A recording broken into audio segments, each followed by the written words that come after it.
किसी छात्रा को राशन का उद्देश्य क्या है? पूरे देश में कितना हड़कंप है, लोग क्या क्या खतरनाक खेल लोगों की जिंदगियों के साथ खेल रहे हैं। बहुत ध्यान से देखना इसको, ये मजाक नहीं है और फिर आपको पता चलेगा आसन क्या है।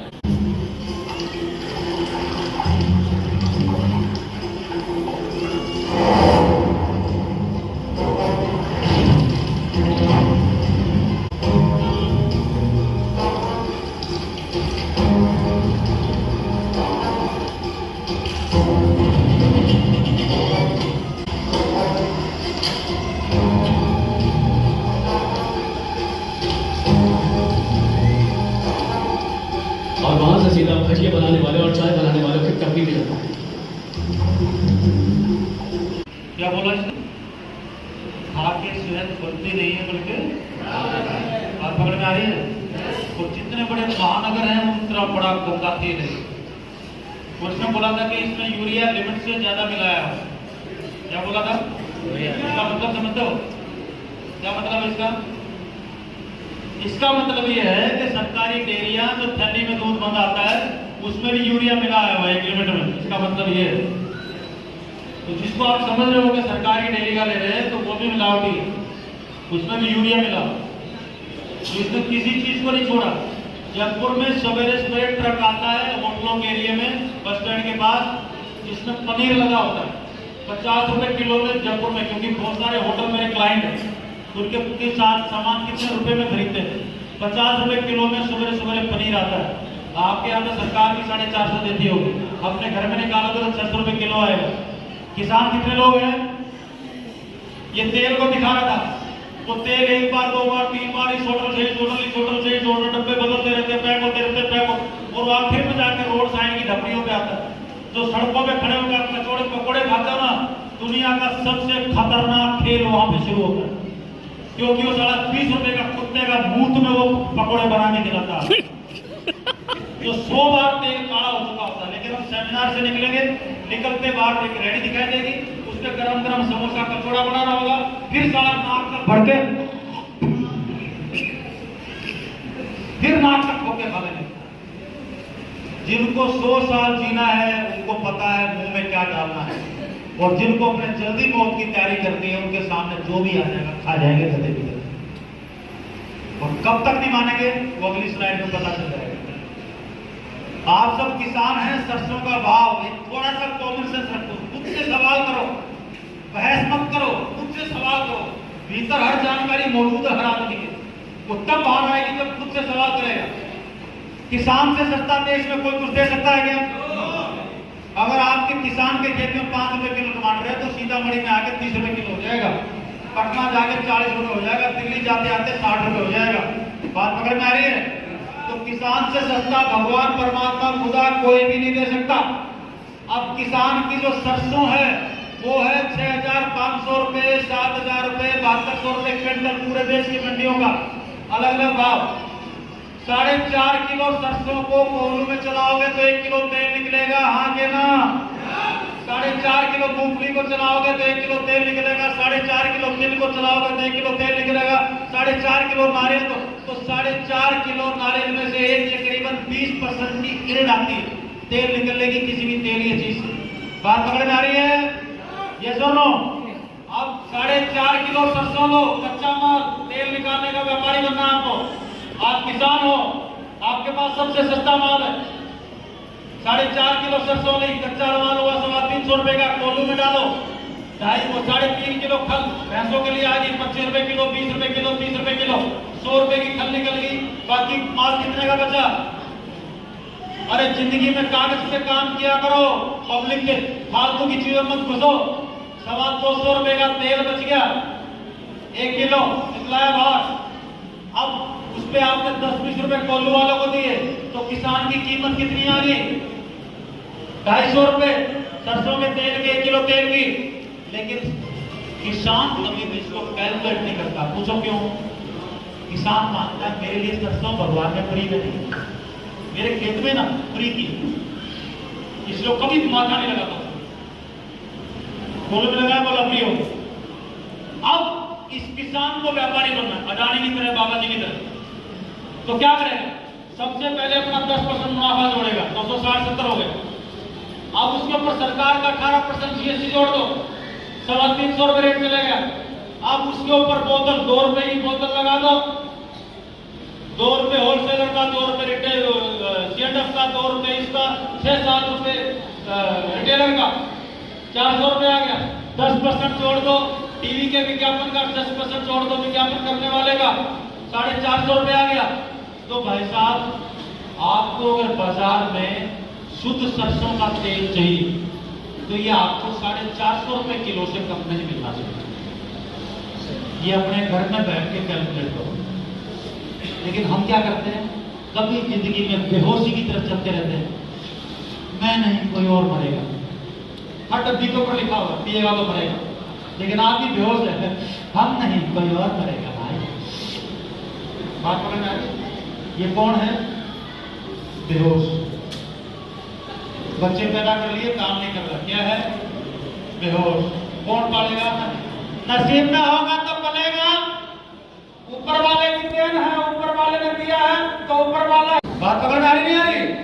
डिस्ट्रीब्यूटर को पैदा किए, फिर उनको सर्विस देनी ही नहीं है तो क्यों बना रोटी अचीवर, क्यों बना टेक्निकल अचीवर? अगर अपनी टीम को सर्विस नहीं देनी तो अपलाइन कहना का हाथ छोड़ दो, हमेशा के लिए त्याग कर दे दो। पैसा चाहिए तो उसके बदले सेवा भी दो। बात पकड़ में आ रही नहीं आ रही? यस और नो? अब आप में से कितने भाई बहन चाहते हैं कि आरसे में चीनी आ जाए? चीनी आ जाए आरसे में, चीनी। खुशखबरी सुननी है? पक्का सुननी है क्या? एक बता दूं कब आएगी? जोर से बोलो, ताली बजाओ एक बार। नहीं आएगा। तो सुनो, 7 जन्म भी आरसे में चीनी नहीं आएगी। यस। पूछो क्यों? क्योंकि दुनिया का सबसे खतरनाक जहर है जो चाय के रूप में, चीनी के रूप में आपके सारे शरीर की हड्डियों को, कैल्शियम को खा जाएगा और साथ में सारी भत्ती तोड़ दे देगा। बैठो नीचे। आपकी तोंद को मैं इतनी गालियां देके जाऊंगा कि घर छोड़ के चली जाए। बात पकड़ आ रही है? अपने साले को गालियां दो, आपके घर में नहीं आएगा। अपने साले की तारीफ करो, आपके घर में आएगा। बात पकड़ में आ गई? जो आपको नहीं चाहिए गालियां देना शुरू करो, जिंदगी में जो चाहिए उसकी तारीफ करना शुरू करो। यस। और हम वो है कोमा में जिन्होंने तो पैसे वाले तो बनना चाह रहे हैं, लेकिन पिछले 100 साल में, 200 साल में पैसे वालों को गालियां दी हैं, कार वालों को गालियां दी हैं, और ये भी बोला है पैसा बहुत बुरी चीज है, भाई भाई को लड़वा देता है। ये हमारे कर्म है पिछले 100 साल के, उसका भुगतान कर रहे हैं। तो जब तक वो बदलेगा नहीं गोबर, तब तक तकदीर बदलेगी नहीं। ध्यान रखिएगा। इसलिए आज से शुरू हो जाओ। और आरएसएफ में ये जितनी भी फैक्ट्रियां हैं, या घुसने से मना कर रहा था, आरएसएफ की किसी भी फैक्ट्री में आप सीना ठोक के जाते हो, हर चीज रिकॉर्ड करके लाते हो क्या? यस। क्योंकि आरएसएफ को कोई खौफ नहीं है, जो बनता है जो बनता है तो आरएसएफ के सामानों में। लेकिन फिर भी लोग नहीं मानेंगे। ये आखिरी फोटो देख लो, फिर भी लोग नहीं मानेंगे। पूछो क्यों? क्यों? ये 70 साल पहले एक पेंटिंग बनाई थी इटली के एक पेंटर ने। इसका मतलब पकड़ में क्या है? ये एक दीवार है, बीच में इस दीवार के नीचे एक छेद है छोटा सा। ये कोबरा सांप उधर से आया रहता हुआ, इसको एक छेद दिखाई दिया, छेद में से घुस के और इस दीवार के दूसरी तरफ आ गया। लेकिन इसकी छोटी सी पूंछ दूसरी तरफ रहेगी, छोटी सी पूंछ। इतनी देर में बिल्ली टहलती हुई आई, तो बिल्ली ने देखा, वाह पूंछ दिखाई दे रही है। बिल्ली को लगता है, क्या लगता है? चूहा। बिल्ली को लगता है चूहा की पूंछ है। जैसे हमें लगता है ना, ये तो छोटी सी बात है, एक दिन कचौड़ा खा लिया तो बाजार का क्या हो गया। तो हम हर चीज को चूहे की पूंछ समझते हैं। तो बिल्ली इस पूंछ को छेड़ती रहती है, छेड़ती रहती है, छेड़ती रहती है, तब तक छेड़ती है जब तक कोबरा बाहर निकल के साला डर ना मारे। हम भी अपनी आदतें नहीं बदलते जब तक मिलावट और चीजें आके हमारा लीवर, फेफड़ा सारा सब कुछ बर्बाद नहीं कर देगी, तब तक हम मानेंगे नहीं। ये इनको पढ़ने के बाद ही समझ में आएगा, उससे पहले नहीं आएगा। हेलो, यस इसलिए लोग मानते नहीं है। 3 में से 2 लोग दूध पीते नकली। सोयाबीन जितना भी तेल है कांड सारा सोया का कांड है। एक सेकंड सर, ये मिनिस्टर तो चला गया। इन दुकानों से बच सकते हो तो बच लो। उल्टा पुल्टा बर्गर खाकर इन सामानों में कुछ भी नया नहीं है, कुछ भी स्पेशल नहीं है। आज सबके जितने भी सामान है बस एक ही चीज है, इसमें मिलावट नहीं है। और जब मिलावट नहीं है तो ये सारे सामान जब हमारे घरों में आते हैं तो हमारे शरीर के लिए सोने चांदी जैसा काम करते हैं। आपकी उम्र को 100 साल लेके जाने का काम करते हैं। छोटी चीज हो, इसलिए जीवन में अगर एक भी पैसा, हजारों बीमारियां शरीर में, लीवर फीवर खराब है, कब्जी है, कुछ भी है, रात का खाना खाने के बाद 2-3 महीने 2-3 डब्बे पाए उसको ले लो, आपको पूरी बॉडी का जहर निकाल के बाहर कर देगा। डॉक्टरों ने जिस आदमी को जवाब दे दिया है अब तेरा कोई इलाज नहीं, लीवर फीवर फ्रंट के मरेगा, आप उसको भी जिंदा कर सकते हो। राइट, ये वो चीजें हैं। हीमोग्लोबिन और ये ओमेगा स्किन, ये सारी न्यूट्रिशन की पूरी सीरीज में आपको बता चुका हूँ। जो इतने साल नकली तेल खाया पिछले 40-50 साल में, वो सारे नकली तेल में से जहाँ भी रुकावटें हैं, हार्ट अटैक से बचना है तो गामा आपकी मदद करेगा। ये बहुत सारी चीजें आज में मौजूद हैं। किसकी माननी है और किसकी नहीं माननी है फैसला आपको करना है। मैं सिर्फ बर्फ के पहाड़ों पर जाता हूँ तो अपने पिताजी की बात सुनता हूँ, क्योंकि बर्फ के पहाड़ों का आपको तजुर्बा है। आज की तरह 3 बार सियाचिन ग्लेशियर गए। मैंने कंप्यूटर का काम किया, मेरे पिताजी से कभी नहीं पूछा कि मैंने बिजनेस शुरू किया। मैंने आश्रम शुरू किया, मेरे घर वालों से किसी से भी नहीं पूछा। मैंने वो दूसरे काम किए, नहीं पूछा, उसी से पूछा जो उस काम का एक्सपर्ट है। और जो मेरे बच्चे घर में पैदा हुए, हम लोगों के संस्कार हैं, कुछ भी करना मम्मी पापा से पूछ के करना। कितने लोगों को अच्छा लगता है ये? कितने लोगों को सिखाया जिंदगी में कुछ भी करना बेटा मम्मी पापा से पूछ के करना? हम लोगों का लालन पालन इस तरीके से हुआ। आप कंप्यूटर का व्यापार करना है, मेरे पिताजी से पूछे जो आर्मी में, तो क्या बोलेंगे हो? तेरे को कितनी बार बोला तू भर्ती हो जा? जवाब आएगा ठीक? मैं बोलूंगा आर्ट्स कर लूं तो बोलेगा ये क्या होता है? चुपचाप इधर आ। अरे जिस आदमी को जिस चीज के बारे में पता ही नहीं, पूछ के क्यों उसका अनादर कर रहे हो? ऐसे केस में आप किसी का अनादर करो। बात पकड़ में आ रही? तो मैंने मेरे बच्चों को किस ढंग से पाला है, उनको यही बोला है कि जिंदगी में बेटा जो भी करना, जो भी तू करना चाह रहा है, उसके एक्सपर्ट आदमी को पकड़ना, तेरे बाप की मानने की बिल्कुल भी जरूरत नहीं। जो काम तेरे बाप को आता है तेरे बाप से पूछ लेना, जो काम तेरे बाप को नहीं आता उस काम के एक्सपर्ट को ढूंढना, और उसके अलावा किसी के बाप की मत मानना। तो जब आर्सन करना है तो आपके रोटी टेक्निकल अच्छे तो आपके एक्सपर्ट है, सीनियर अप्लाइन, आगे जाके पकड़ते जाओ, सबके साथ रिलेशन बनाओ, काम आगे बढ़ाओ। तो जब मैं आर्सन करता हूँ पीसी साहब छोड़ो तो किसी के बाप की नहीं सुनता। जब मैं पैसे की बात करता हूँ तो भारत पॉकेट के अलावा किसी के बाप की नहीं सुनता। बात पकड़ में आ रही है? कंप्यूटर से मेरे अपने हर फील्ड के हर प्रोडक्ट के। तो माननी किसकी है? शकुनी की दुर्योधन ने मानी, अंत को प्राप्त हुआ। शकुनी का उद्देश्य क्या था? जिसकी मान रहे उसका उद्देश्य नहीं। शकुनी का उद्देश्य था भारत का विनाश, हस्तिनापुर का सत्यानाश होगा, उसके साथ सो रहा उसका विनाश हुआ। श्री कृष्ण का उद्देश्य क्या था? धर्म की स्थापना।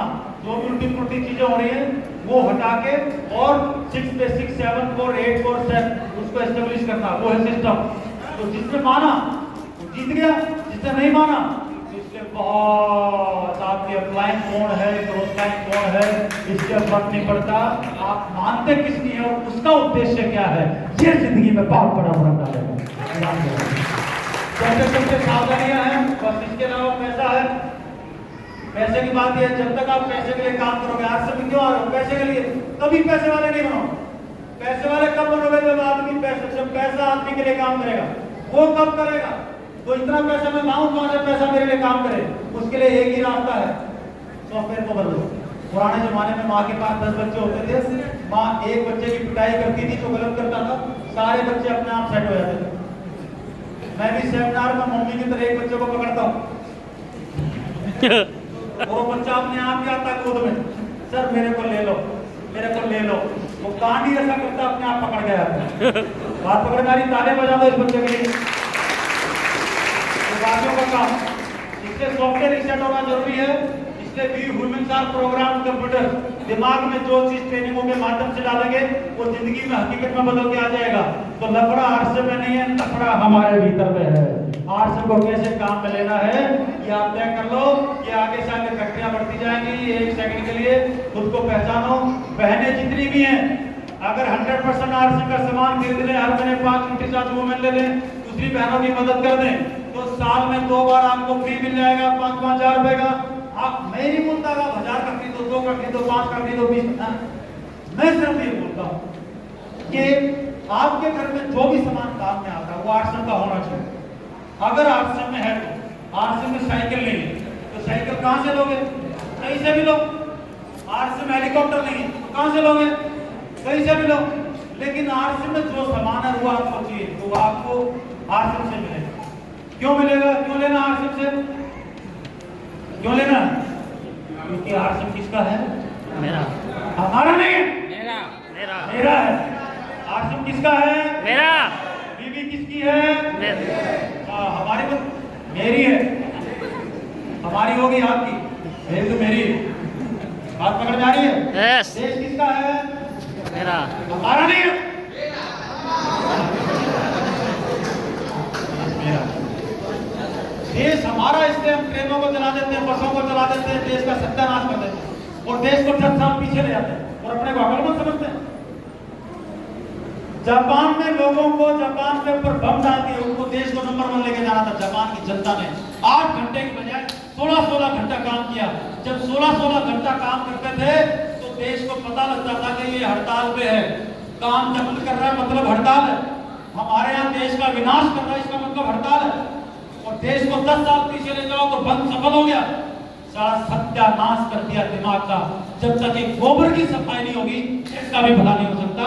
और जब देश मेरा हो जाएगा तो मैं देश का नुकसान निकालूंगा। ये गोबर की सफाई बहुत जरूरी है।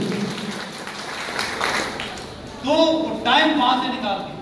तो जापानियों ने 16-16 घंटे काम किया। 20 साल में 25 साल में जापान को पूरा राख होने के बाद देश को नंबर 1 ले आए।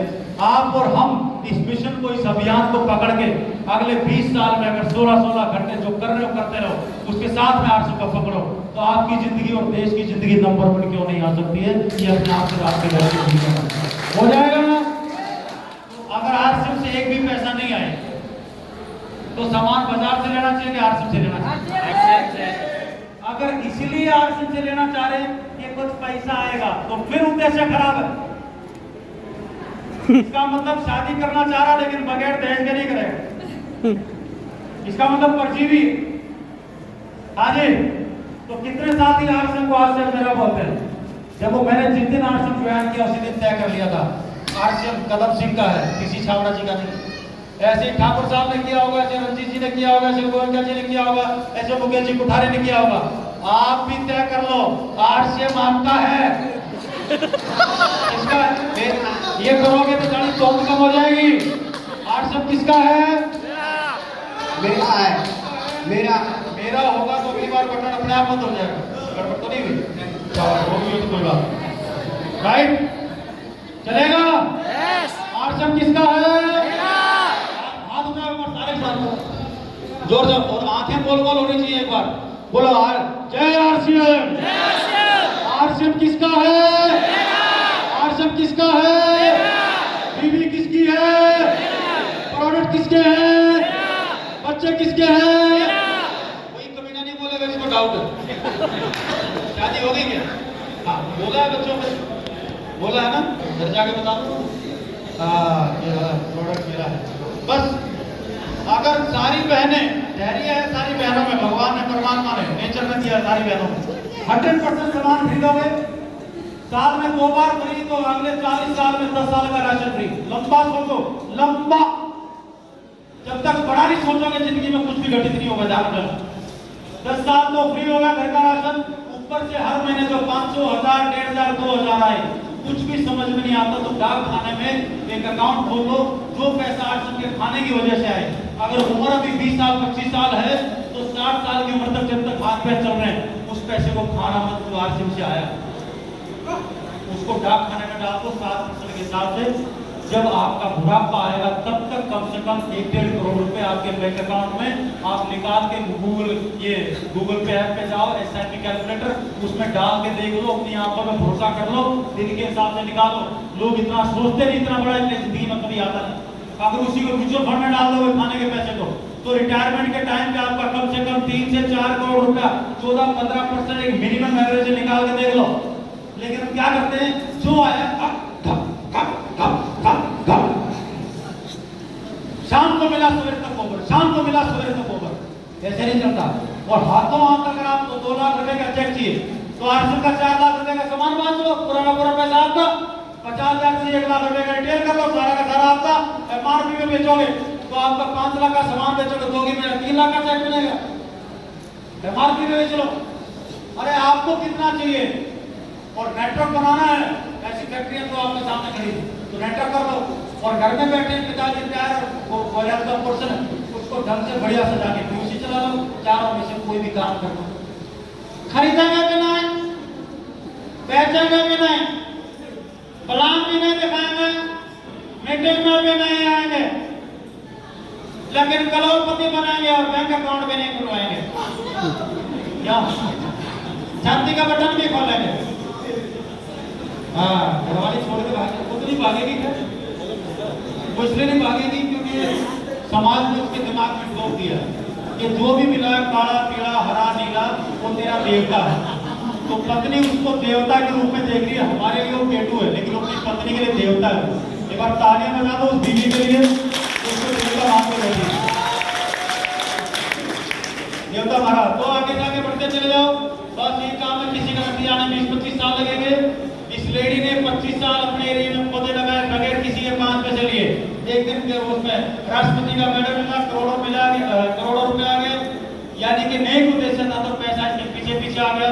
दुनिया भर के लोग आगे करोड़ों देने के लिए। ऐसा ही बुराई के साथ हुआ, ऐसा ही आपका माजी के साथ कामली रोल्टी आते ही टेढ़ा हो गया था। तेंदुलकर नमस्ते करता रहा, तेंदुलकर 20 साल प्लान दिखाना नहीं छोड़ा, 22 साल इन्हीं लोगों ने क्रिकेट का भगवान बना दिया। आप भी 22 साल आरएसएस मत छोड़ना, आरएसएस से जो पैसा है उसको जमा करके काम पे लगा देना। इन 22 सालों में जो टेक्निक मैं आपको बता रहा हूँ, वारेन बफेट से सीखी हुई, किताब पढ़ लो, रिचर्ड बर्नard पढ़ लो। अपने दम पे जब बचपन से जो वारेन बफेट ने बोला अपने बच्चों को पैदा होते ही ये बात सिखाओ, मैंने अपने बच्चों के साथ ये किया। आरएसएस शुरू होने से पहले उनकी किताबें पढ़ता था 30 साल से, और मेरे बच्चे जब कॉलेज से बाहर निकले थे पास आउट होके, अपने दम पे अपने बाप के बगैर मदद के वो करोड़पति हो चुके थे अपना काम करके। तो दुनिया में अमीर बनना दुनिया का सबसे आसान काम है, बशर्ते कमीना लाइन पे आ जाए। किससे आ जाए? लाइन पार, लाइन पे सबको बोल दो लाइन पे आ जाओ, नहीं तो मेरे से बुरा कोई नहीं होगा। लाइन पे आ जाए तो मेरे से बुरा कोई नहीं होगा।